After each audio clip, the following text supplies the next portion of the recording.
গত ৮ বছরে ১২ বছরের নিচে এখানে রিপোর্ট করেছে ৪২২ জন এ ধরনের শিশু, যাদের বয়স ১২ বছরের নিচে। গত ৮ বছরে ১২ বছরের উপরেরটা তারা ওইভাবে স্ট্যাটিস্টিক্স আমাকে দেয়নি, কিন্তু ১২ বছরের নিচে গত ৮ বছরে তাদের স্ট্যাটিস্টিক্স হচ্ছে ৪২২ জন। এগুলি হচ্ছে যারা রিপোর্ট করেছে। এভাবে যারা রিপোর্ট করেনি, এই সংখ্যাটা আমার মনে হয় আরও উদ্বিগ্নজনক, কারণ অনেকে লজ্জার কারণে আসে না। কাজে আমি যদি পুরো সোসাইটিকে যদি আজকে অ্যাড্রেস করি, এটার দায়বদ্ধতা আজকে আমাদের সবার।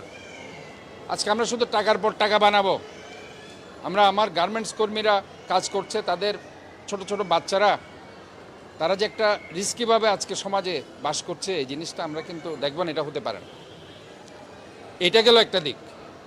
আর সিভিক অ্যাওয়ারনেস, এই যে আমাদেরকে জনসচেতনতা বৃদ্ধি করা, যে বাচ্চাগুলো যাতে বাইরে না হয় এবং বিভিন্ন ধরনের তাদেরকে যাতে দোকানে, এখানে ঘটনা হয়েছে, মাঝে মধ্যে বাচ্চাদেরকে দোকানে পাঠাতো ২০ টাকা ৩০ টাকা নিয়ে, ওই দোকানদাররাই, এবং সেখানে দোকানের আশেপাশে কিছু লোক ঘুরঘুর করে তারা এই কাজগুলো করছে।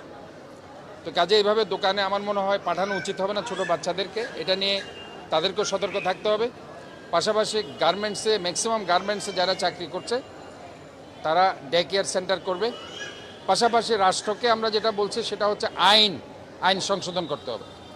আইন সংশোধন করে এই ধরনের পাষণ্ড, যারা ছোট্ট বাচ্চা, মাসুম বাচ্চা, যাদেরকে এইভাবে ধর্ষণ করছে বা ধর্ষণের চেষ্টা করছে, তাদেরকে ফাঁসির কাজটা তাদের ঝুলাতে হবে এবং ওপেন তাদের ঝুলাতে হবে, যাতে করে এই ধরনের সাহস আর কেউ না পায়।